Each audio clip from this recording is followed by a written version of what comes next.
ইলা আলিমিল গায়বি ওয়াশ শাহাদাতি ফায়ুনাব্বিউকুম বিমা কুনতুম তা'মালুন। আল্লাহ বলেন, হে নবী আপনি দুনিয়ার মানুষকে জানিয়ে দিন, কুল রাসূল আপনি বলে দিন, ইন্নাল মাউতাল্লাযী তাফিরুনা মিনহু ফাইন্নাহু মুলাকিকুম।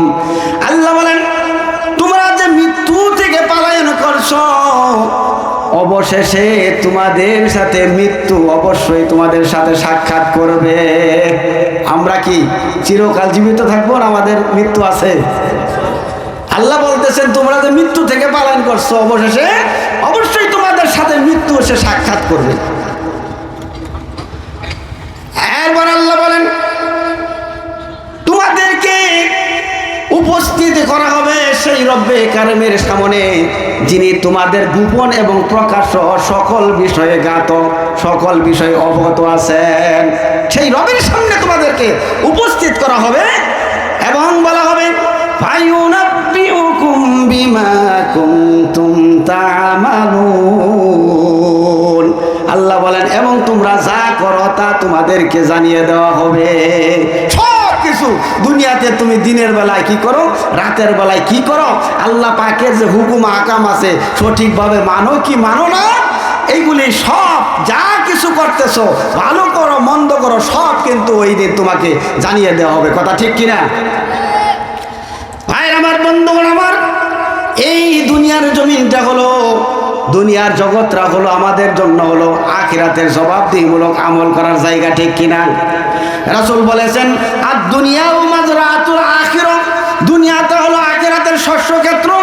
এখানে যদি আমরা বীজ বপন করি, এর ফল ভোগ করবো গিয়ে পরকালে। কথা ঠিক কিনা?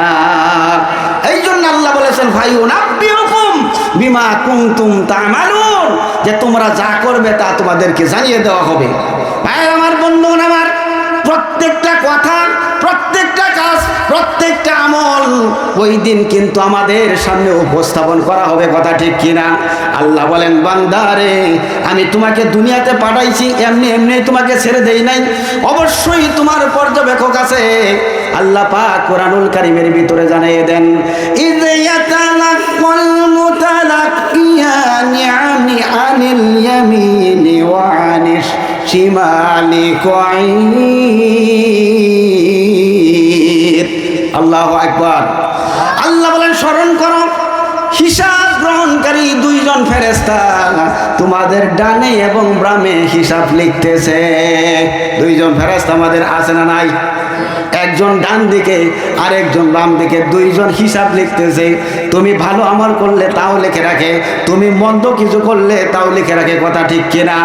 আল্লাহ বলেন, বান্দা তোমাকে এমনি এমনি আমি ছেড়ে দেই নাই, অবশ্যই তোমার পর্যবেক্ষক আছে।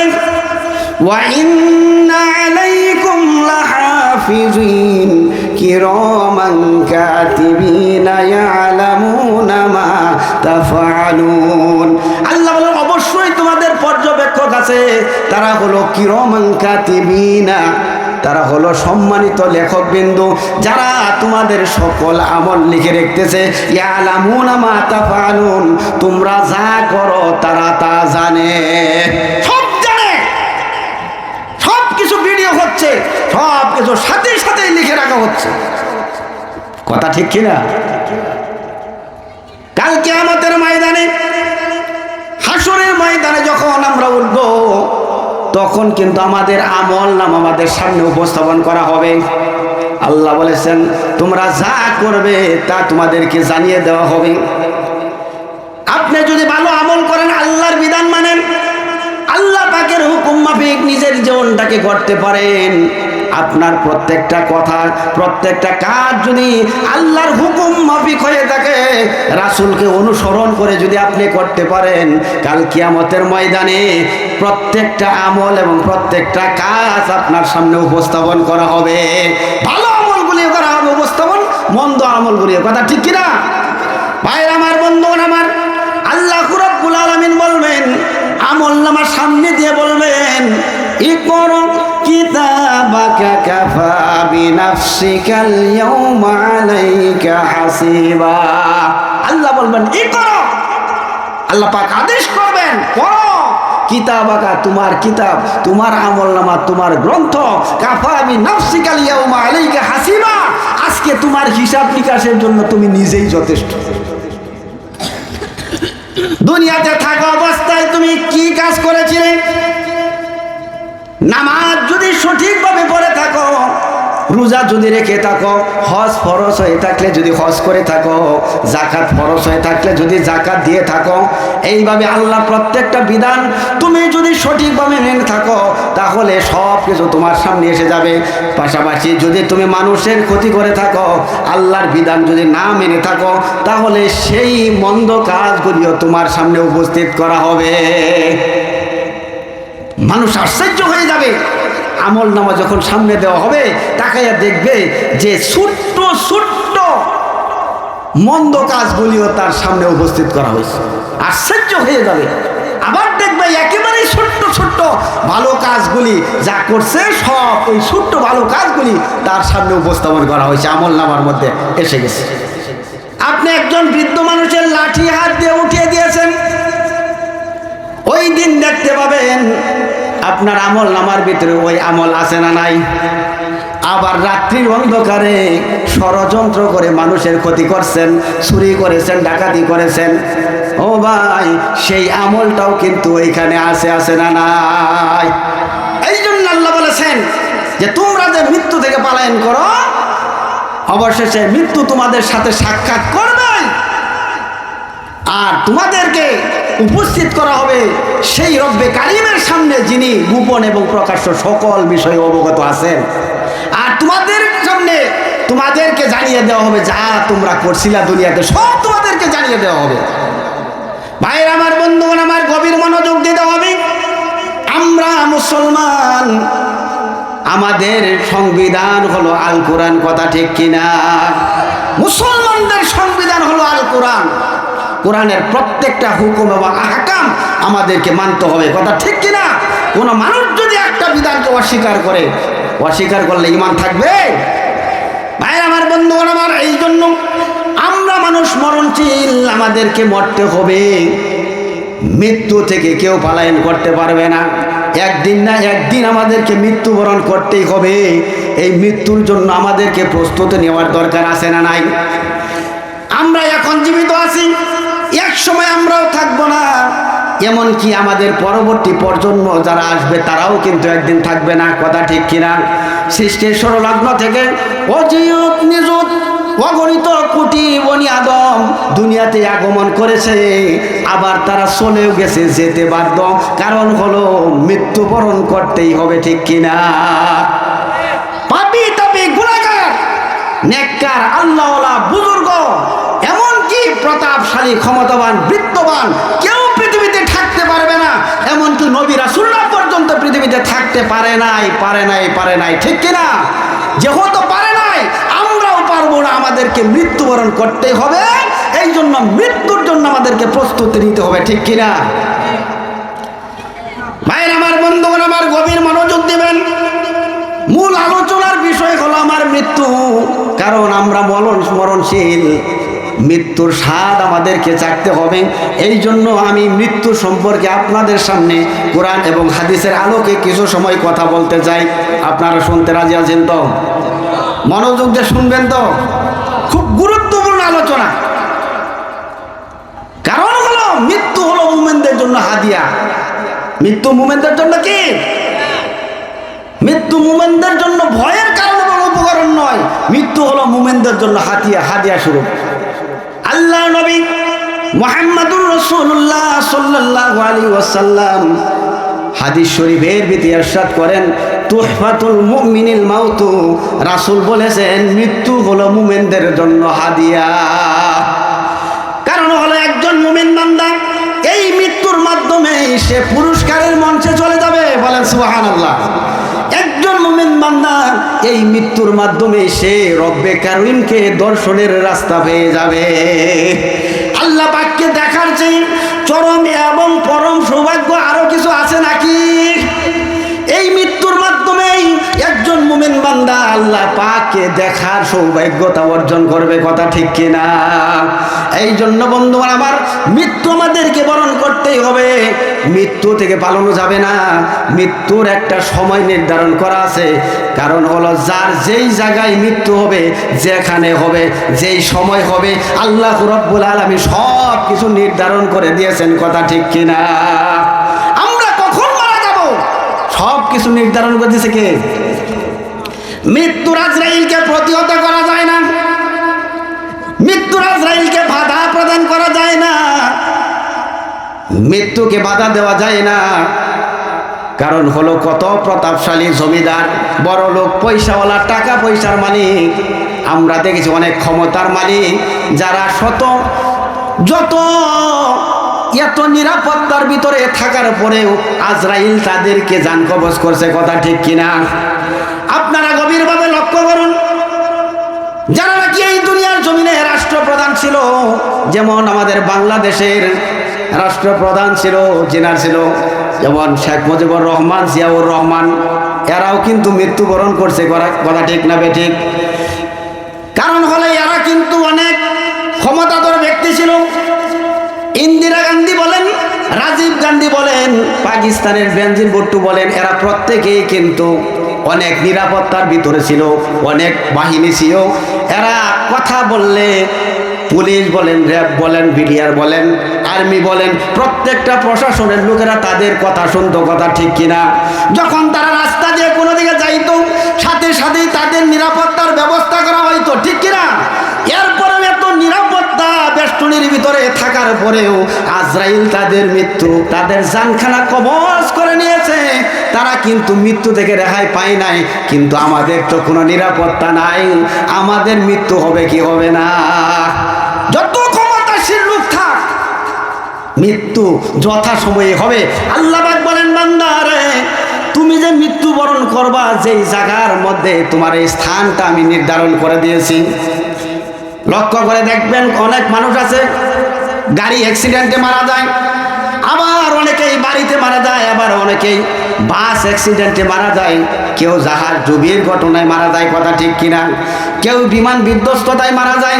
এই যে কয়েকদিন পূর্বে ভূমিকম্প আসলো, ভূমিকম্পের মাধ্যমেও কিন্তু অনেক মানুষ মারা গেছে। কথা ঠিক কিনা?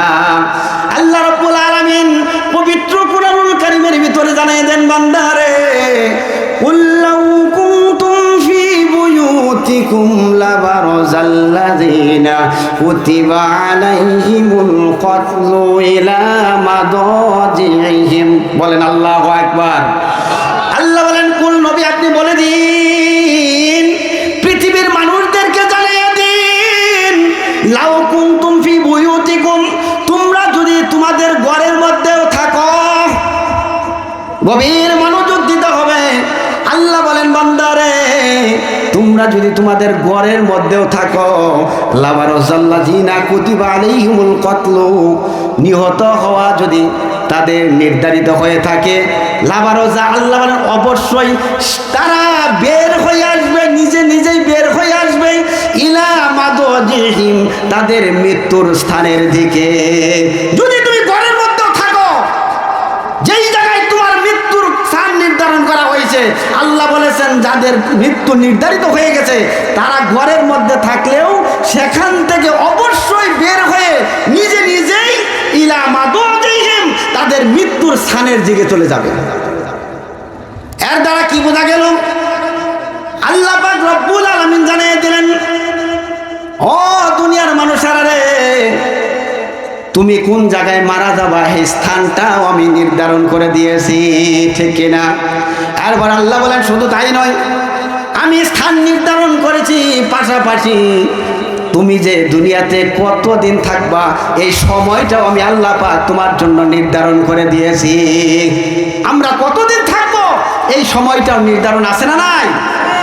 এমন মানুষ আছে মায়ের গর্ভে থাকা অবস্থায় শিশু বাচ্চা মারা যায়, অনেক সময় মৃত সন্তান দুনিয়াতে আসে। কথা ঠিক কিনা?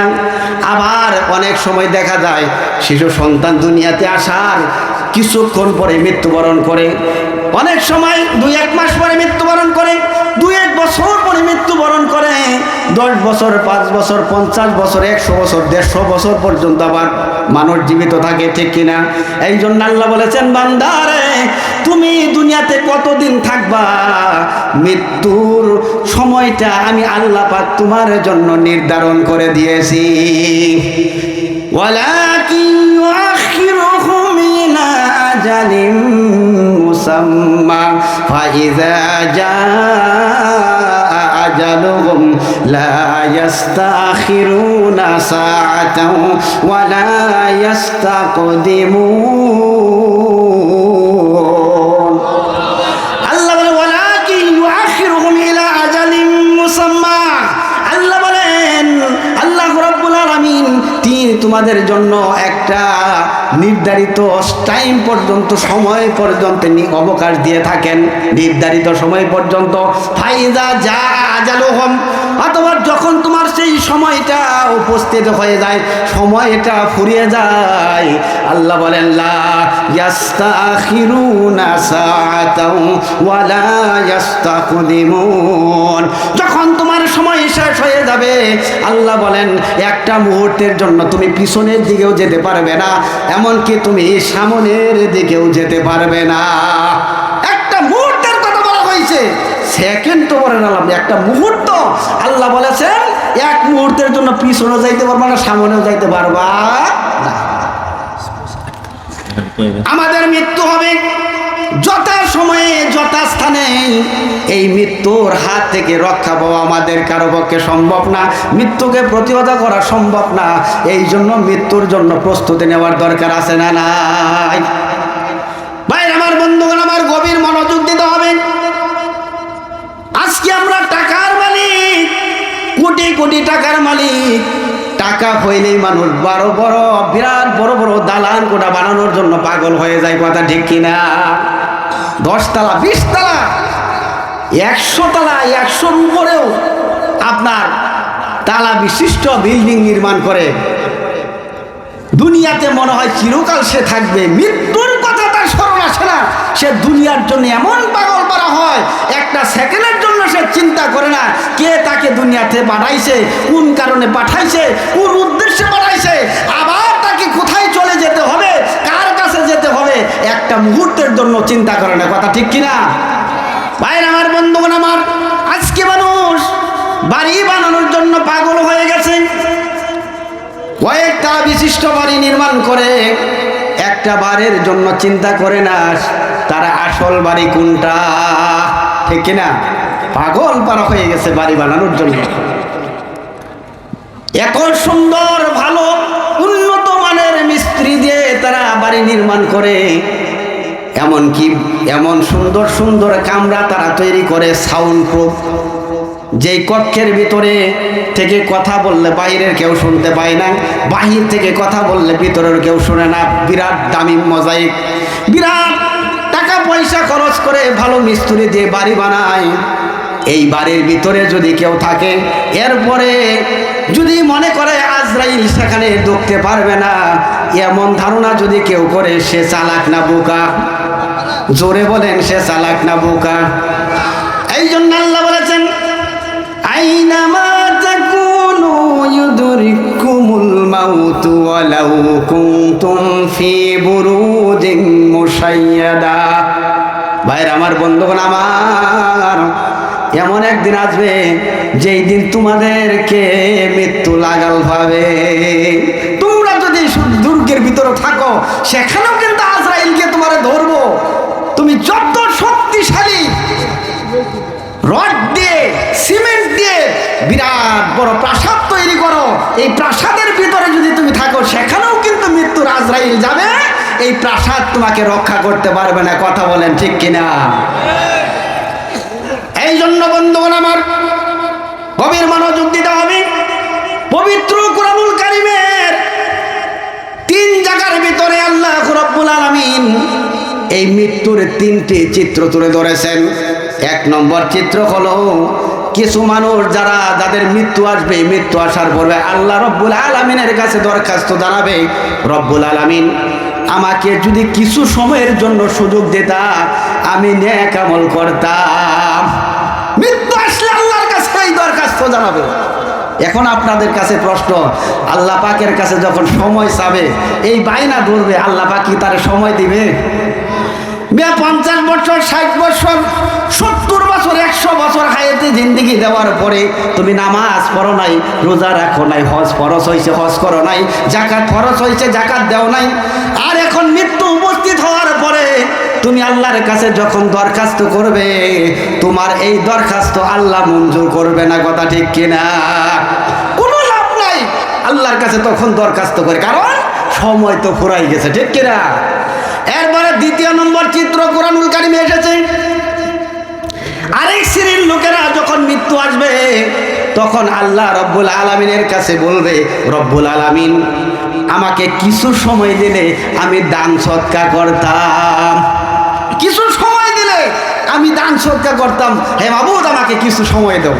আল্লাহ বলবেন, আমি তো তোমাকে পূর্বেই জানিয়ে দিয়েছিলাম, তুমি কি কোরআন পড়ো নাই, কোরআন বোঝো নাই, কোরআন ওলাদের সাথে সম্পর্ক রাখো নাই, কোনো ওয়াজ মাহফিলে গিয়ে কি তুমি কোরআনের কথা শোনো নাই, উলামায়ে কেরাম কি তোমাকে সতর্কবাণী দেয় নাই, যত টাকা পয়সার মালিক হও এই টাকা থেকে মৃত্যু আসার পূর্বে আল্লাহর রাস্তায় ব্যয় করতে হবে, এমন কোনো সতর্কবাণী কি তোমাকে দেয় নাই? ওই দিন কিন্তু তুমি যখন নাকি আল্লাহ পাকের কাছে এই কথা বলবে, হায় আল্লাহ তাআলা আমাকে একটু অবকাশ দিলে আমি সদকা দিতাম, নেককারদের অন্তর্ভুক্ত হয়ে যেতাম, এই কথা বললে কোনো লাভ নাই, কারণ সময় ফুরাই গেছে। ঠিক কিনা? সঙ্গে সঙ্গে আল্লাহ উত্তর দিবেন, আমি তো আগেই বলেছিলাম, ওয়া আনফিকু মিম্মা রাযাকনাকুম মিন ক্বাবলি আন ইয়াতিয়া আহাদাকুমুল মাউত ফায়াকুলা রাব্বি লাউলা আখখারতানি ইলা আজালিন করিবিন ফাআসাদদাক ওয়া আকুম মিনাস সলিহিন।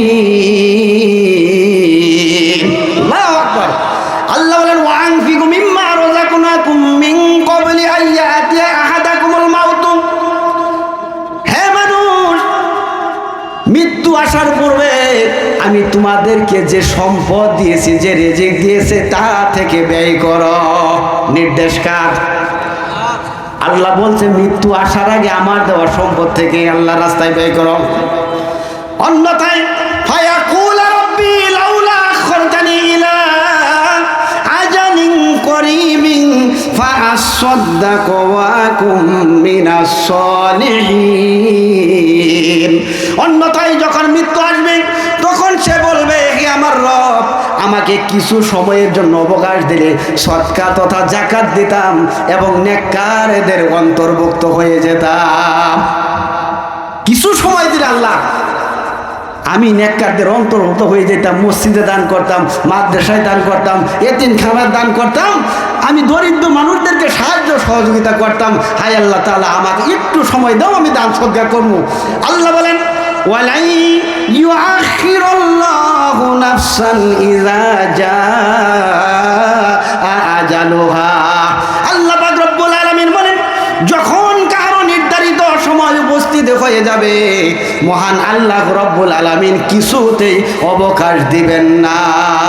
ওয়াল্লাহু খাবীরুম বিমা তা'মালুন।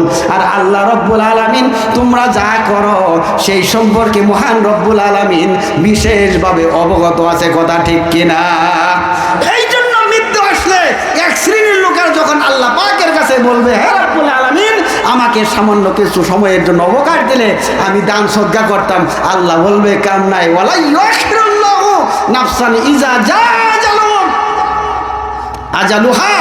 আল্লাহ বলবেন সময় শেষ হয়ে গেলে আর কোনো সুযোগ দেওয়া হবে না, সময় শেষ, এখন আর দরখাস্ত করলে লাভ নাই। 2 নম্বর চিত্র। 3 নম্বর আল্লাহ পাক আরেকটি চিত্র তুলে ধরেছেন মৃত্যু সম্পর্কে। আল্লাহ পাক বলেন, একটা মানুষ দুনিয়াতে আজীবন গুনার কাজ করেছে, নামাজ পড়ে নাই, রোজা করে নাই, হজ করে নাই, যাকাত দেয় নাই, সব সময় মানুষের উপর জুলুম করেছে, অত্যাচার করেছে, মানুষের হক নষ্ট করেছে। এই লোকটা যখন মৃত্যু যখন এসে যাবে, মৃত্যু যখন উপস্থিত হয়ে যাবে, এই লোকটা এমন সময় বলবে, আল্লাহ আমি তোমার কাছে তওবা করি। আল্লাহ পাক জানাই দিবেন, তুমি দুনিয়াতে যতদিন জীবিত ছিলে তুমি মানুষ হয়ে আরেক আরেক মানুষকে নির্যাতন করছো, নিপীড়ন করছো, সুযোগ পাইলেই তাকে নানানভাবে কষ্ট দিছ, আর এখন বলছো আমি তওবা করব। আল্লাহ বলেন আমি তোমার তওবা গ্রহণ করব না। নাউজুবিল্লাহ। মানুষকে কষ্ট দেওয়া যাবে না, মুখের দ্বারাও কষ্ট দেওয়া যাবে না, হাতের দ্বারাও কষ্ট দেওয়া যাবে না। কথা ঠিক কিনা?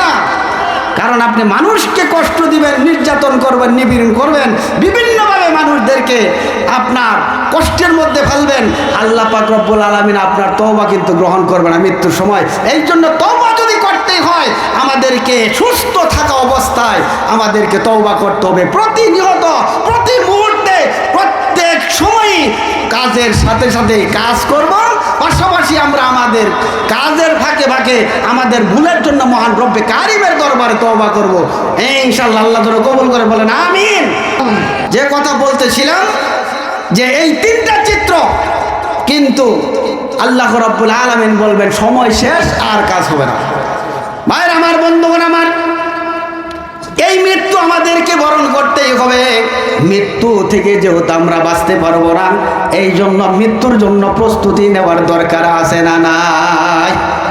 সকলকে মৃত্যুর জন্য প্রস্তুতি গ্রহণ করতে হবে, গভীর মনোযোগ দিতে হবে। মৃত্যু যখন হবে, হাদিস শরীফের ভিতরে রাসূল বলেছেন প্রত্যেকটা মানুষের মৃত্যু হবে। মৃত্যুর সময়ে তার মৃত্যুর যন্ত্রণা আছে না নাই? মৃত্যুর কষ্ট আছে না নাই? কাফের মুশরিকদের মৃত্যুর যন্ত্রণা হবে একরকম, মুনাফিকদের মৃত্যুর যন্ত্রণা হবে একরকম, পাশাপাশি মুমিন হওয়ার পরেও যারা অপরাধ করবে, অন্যায় করবে, তাদের মৃত্যুর শাস্তি হবে আরেক রকম, আর মুমিন বান্দাদের মৃত্যুর যন্ত্রণা হবে আরেক রকম। কথা ঠিক কিনা? প্রত্যেকের আমলের উপর বিশেষ করে ভিত্তি করে তাদের মৃত্যুর যন্ত্রণা হবে, মৃত্যুর কষ্ট হবে। ভাইয়ের আমার, বন্ধুগণ আমার, এই জন্য মৃত্যুর যন্ত্রণা, মৃত্যুর কষ্ট থেকে যদি আমরা মুক্তি পেতে চাই, একটাই মাত্র রাস্তা, তা হলো মুমিন হতে হবে। মুমিন হয়ে আল্লাহর সন্তুষ্টি অর্জন করে যদি আমরা মৃত্যুবরণ করতে পারি, কবরে যাইতে পারি, তাহলে মৃত্যুটাও আমাদের জন্য সফল হয়ে যাবে। রাসূল কারীম সাল্লাল্লাহু আলাইহি ওয়াসাল্লাম বলেন, ও সাহাবীরা, যখন নাকি তোমরা কোনো রুগ্ন ব্যক্তিকে দেখার জন্য যাবে, তখন তোমাদের এক নম্বর কাজ হলো তোমরা অসুস্থ ব্যক্তিকে দেখতে গিয়ে তাকে কালিমার তালকিন দিবে। কালিমা, যেটা আমরা মুসলমানেরা যে আমল, যে সুন্নতে আমল আমরা সবসময় করে থাকি, ঠিক কিনা? যখন মানুষ মুমূর্ষ রোগী হয়ে বিছানায় পড়ে থাকে, তখন মৃত্যু শয্যায় শায়িত ব্যক্তিদের কাছে গিয়ে আমাদের প্রথম কাজ হলো তাদেরকে কালিমার তালকিন দিতে হবে। রাসূল কারীম সাল্লাল্লাহু আলাইহি ওয়াসাল্লাম বলেন, যেই ব্যক্তির শেষ কথা হবে লা ইলাহা ইল্লাল্লাহ, আল্লাহ নবী বলেছেন সে জান্নাতে প্রবেশ করবে। কোন সুবহানাল্লাহ। ভাইরা আমার, বন্ধুগণ আমার, এই জন্য কালিমার তালকিন দিতে হবে। এরপরে আল্লাহ নবী বলেন, যখন তোমরা কোনো রুগ্ন ব্যক্তিকে দেখতে যাবে অথবা মৃত ব্যক্তিকে দেখতে যাবে, তখন সেখানে যাওয়ার পরে তোমরা ওই ব্যক্তি সম্পর্কে তার ভালো ভালো গুণগুলি বর্ণনা করবে। এই লোকটা যত ভালো আমল করছে, যদি নামাজ 5 ওয়াক্ত পড়ে থাকে, নামাজ নিয়ে কথা বলবে, লোকটা খুবই ভালো ছিল, 5 ওয়াক্ত নামাজ পড়েছে, রোজা রেখেছে, হজ ফরজ হয়ে থাকলে যদি হজ করে থাকে তাহলে বলবেন হজ করছে, রোজা করে থাকলে বলবেন রোজা করেছে, অর্থাৎ জীবনে আল্লাহর বিধান মতে লোকটা চলেছে। আরে লোকটা কত ভালো ছিল। রাসূল বলেছেন, যখন এই ব্যক্তিকে দেখতে গিয়ে মানুষেরা যখন নাকি তার ভালো গুণগুলি বলবে, আল্লাহ নবী বলেছেন মানুষের এই ভালো গুণগুলি বলার সঙ্গে সঙ্গে ফেরেশতারা সঙ্গে সঙ্গে বলবে আমিন। আপনাদের এই কথাগুলি কবুল হয়ে যাবে, বলেন সুবহানাল্লাহ। দোয়া কবুল হয়ে যাবে। এই জন্য রাসূল বলেছেন অসুস্থ ব্যক্তিকে দেখতে গিয়ে সবসময় তার ভালো গুণগুলি বর্ণনা করবে। প্রকান্তরে যদি কোনো অসুস্থ ব্যক্তি, মুমূর্ষ ব্যক্তিকে দেখতে গিয়ে আপনি যদি তার মন্দ কথাগুলি বলেন, লোকটা চোর ছিল, ডাকাত ছিল, জিনাকার ছিল, ব্যভিচারী ছিল, মানুষের হক নষ্ট করছেন, এমন কথা যদি আপনি বলেন, রাসূল বলেছেন এই মন্দ কথাগুলি বলার সাথে সাথে ফেরেশতারা বলবে আমিন। সাবধান, অসুস্থ ব্যক্তি দেখতে গেলে সবসময় তার ভালো বর্ণনা করবেন। মৃত ব্যক্তিকে দেখতে গেলে সবসময় তার ভালো গুণগুলি বর্ণনা করবেন। কথা ঠিক কিনা? আমলীয় কথা বলতেছি। এই মাহফিল থেকে শিক্ষা নিয়ে যতদিন আমরা দুনিয়াতে জীবিত থাকবো ততদিন এই আমল করতে পারবো তো ইনশাল্লাহ। এরপর আল্লাহ নবী বলেছেন আমরা এই গুণগুলি বর্ণনা করব। বর্ণনা করার পরে আমাদের যখন জান কবজ হবে, আমাদের ভিতরে যে রুহটা আছে, আজকে যেই রুহ নিয়ে আমরা চলাফেরা করি, রুহটা থাকলে জীবিত আর না থাকলে আমরা মারা যাই। কথা ঠিক কিনা?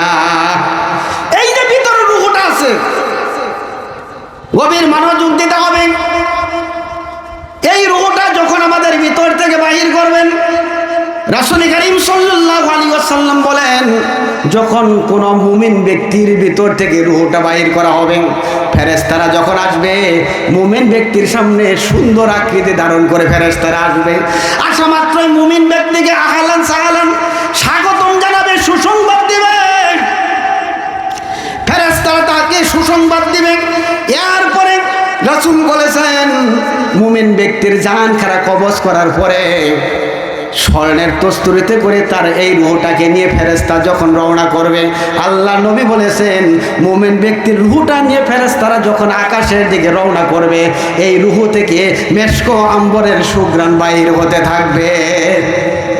প্রথম আসমানে যখন নিয়ে যাবেন, প্রথম আসমানে যাওয়ার পরে প্রথম আসমানের দ্বাররক্ষী ফেরেশতা যারা আছে, এই মুমিন বান্দাকে দেখার পরে, মুমিন বান্দার রূহটাকে দেখার পরে তারা জিজ্ঞাসা করবে এটা কার রূহ? সাথে সাথে বলবে এটা অমুক ব্যক্তির রূহ।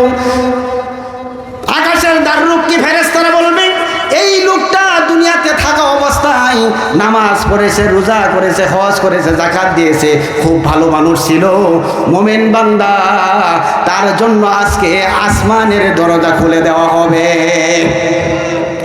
এরপরে এই রূহটাকে নিয়ে প্রথম আসমানের দরজা খুলে দেওয়ার পরে দ্বিতীয় আসমানে চলে যাবে। দ্বিতীয় আসমানে যাওয়ার পরে আবার তার জন্য দ্বিতীয় আসমানের দরজাটাও খুলে দেওয়া হবে। এরপরে তৃতীয় আসমানে যাবে। তৃতীয় আসমানে যাওয়ার পরে তৃতীয় আসমানের দরজাও খুলে দেওয়া হবে। এই রূহ নিয়ে যখন নাকি ফেরেশতারা তৃতীয় আসমান ভেদ করে যখন চতুর্থ আসমানে যাবে, সেখানে যাওয়ার পরে চতুর্থ আসমানের দরজা খুলে দেওয়া হবে। এইভাবে করে পঞ্চম, ষষ্ঠম, সপ্তম আসমানের উপরে ইল্লিনে যাওয়ার পরে ইল্লিনে গিয়ে এই মুমিন বান্দার আমল করে লিপিবদ্ধ করা হবে। কোন সুবহানাল্লাহ।